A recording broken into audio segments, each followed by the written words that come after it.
Hello friends, आज class 10 से chapter लिया है हमने सिमिलर ट्रायंगल। एक प्यारा सा क्वेश्चन है, एक बेहतरीन क्वेश्चन है। आपको ये एग्जाम में 3 मार्क्स में दिखेगा। क्वेश्चन दिखने में तो बड़ा अजीब सा है, लेकिन सच बताऊं कुछ करना ही नहीं है, क्वेश्चन एकदम आसान है। चलिए पहले क्वेश्चन पढ़ते हैं। क्वेश्चन आपकी स्क्रीन पे आ रहा होगा, मैं अपनी बुक से पढ़ता हूं। D is a point on the side BC of triangle ABC। Okay, तो जैसे जैसे क्वेश्चन कह रहा है वैसे फिगर बनाते हैं। कह रहा है कि एक ट्रायंगल ABC है जिसके BC लाइन पर एक पॉइंट D है ना, कि D is any point on the line BC of triangle ABC। तो ABC पर BC लाइन पर मैंने एक पॉइंट D दे दिया, such that angle ADC। Okay, तो इसके लिए मुझे AD को पहले ज्वाइन करना पड़ेगा और मैं डाल देता हूं इसको एंगल 1 ADC।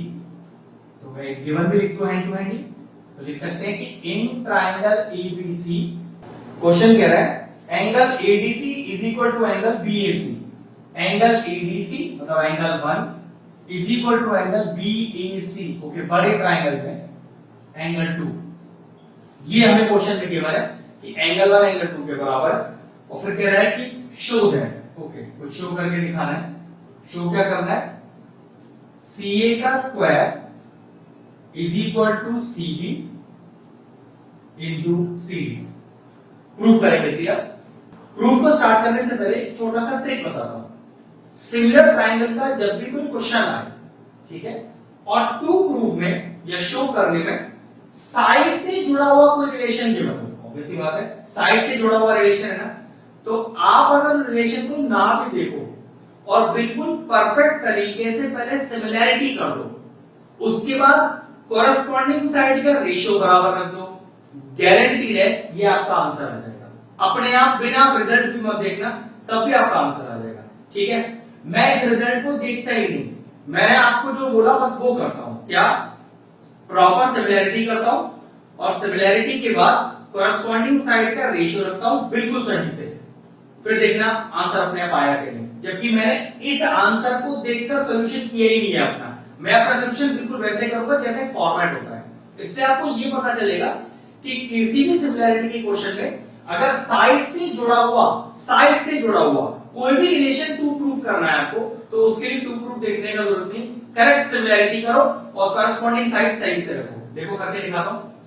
अब ट्रायंगल कौन सा है जिसमें देखो 1 और 2 दोनों आता हो, तो 1 के लिए मुझे ट्रायंगल लेना पड़ेगा ADC और 2 को यूज करने के लिए ट्रायंगल लेना पड़ेगा मुझे BAC। मतलब 1 के लिए छोटा ट्रायंगल और 2 यूज करने के लिए बड़ा ट्रायंगल। तो कौन से दो ट्रायंगल सिमिलर करने हैं, तो देखो जरा, मैंने लिखा प्रूफ, वैसे सॉल्यूशन भी लिख सकते हैं इसकी जगह। ठीक है, तो ट्रायंगल का नाम लिया, पहले छोटा ट्रायंगल लीजिए ADC, in triangle ADC and triangle BAC बड़ा वाला। अब ये क्वेश्चन अराइज हो सकता है कि सर आपने छोटा ट्रायंगल और बड़ा ट्रायंगल क्यों लिया, और छोटा ट्रायंगल आपने यही क्यों लिया, ये वाला क्यों लिया? तो भाई मैं वो ट्रायंगल चूज करूंगा जिसमें मुझे कोई चीज गिवन है। अब चेक करता हूं, अगर मैं ये ट्रायंगल लेता भी तो इसमें मुझे 1 गिवन नहीं है, 1 को मुझे इस ट्रायंगल का गिवन है। तो ऐसे ध्यान रखा जा सकता है कि कौन से दो ट्रायंगल सिमिलर करने हैं। ठीक है, तो छोटा वाला ADC और बड़ा वाला BAC।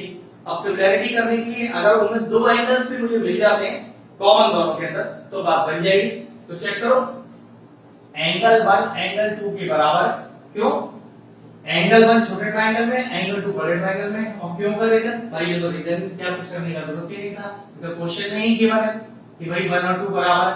अब एक ऐसा एंगल देखो जो दोनों के अंदर मौजूद हो। चेक करो, अगर मैं एंगल 3 की बात करूं तो वो छोटे ट्रायंगल का भी एंगल है और वो बड़े ट्रायंगल का भी एंगल है, बिल्कुल है।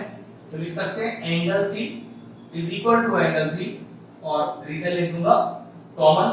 जहां तक तो कोई दिक्कत नहीं, दोनों ट्रायंगल सिमिलर हो गए। क्यों हो गए? तो भाई दो एंगल्स आपस में बराबर है, तो पक्की बात है सिमिलैरिटी हो गई पूरी। तो कैसे लिखूंगा?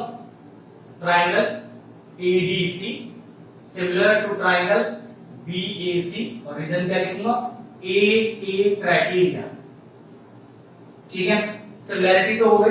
अब मैं अपनी कोरस्पॉन्डिंग साइड का रेशियो रखूंगा। अब कोरस्पॉन्डिंग साइड का रेशियो रखने का तरीका देखो, छोटे ट्रायंगल में एंगल 1 के अपोजिट साइड, तो बड़े ट्रायंगल में एंगल 2 के अपोजिट साइड। जो आपने सिमिलैरिटी यूज करने के लिए एंगल्स यूज किए हैं उसी का ही मैं यूज करने वाला हूं। चलिए, छोटे ट्रायंगल में एंगल 1 के अपोजिट साइड, तो फिर बड़े ट्रायंगल में एंगल 2 के अपोजिट साइड चेक करिए।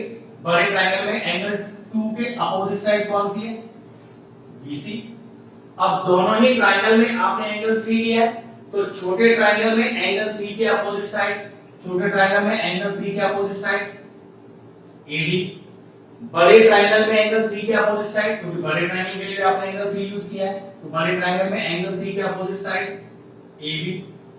छोटे ट्रायंगल की बची हुई साइड, भाई दो तो साइड आप ले चुके, आप AC ले चुके, आप AD ले चुके, CD रह गई है।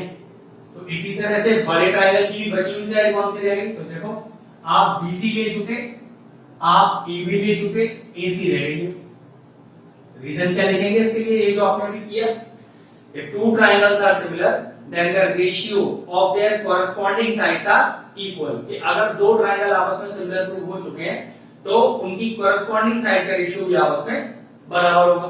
अब जरा इन दोनों को चेक करना ध्यान से, इसको एलिमिनेट कर सकते हो, जरूरत नहीं है। जरा क्रॉस मल्टीप्लाई करना, कितना आ गया? AC का square is equal to BC into CD। जरा चेक करो, मेरा आंसर आ गया? बिल्कुल आ गया। और ध्यान से देखो, पूरा क्वेश्चन सॉल्व करते समय मैंने रिजल्ट देखा ही नहीं कि रिजल्ट लाना क्या है। रिजल्ट आएगा ही वही जो पूछा गया है। बस ध्यान किस चीज पर रखना है? अगर सिमिलैरिटी के क्वेश्चन में आपको प्रूविंग में या शो करने में साइड से जुड़ा रिलेशन निकालना हो तो आप करेक्ट सिमिलैरिटी करना और कॉरेस्पॉन्डिंग साइड का रेशियो सही रखना, आंसर अपने आप आ जाएगा। बस क्वेश्चन फिनिश हुआ, वीडियो फिनिश करते हैं।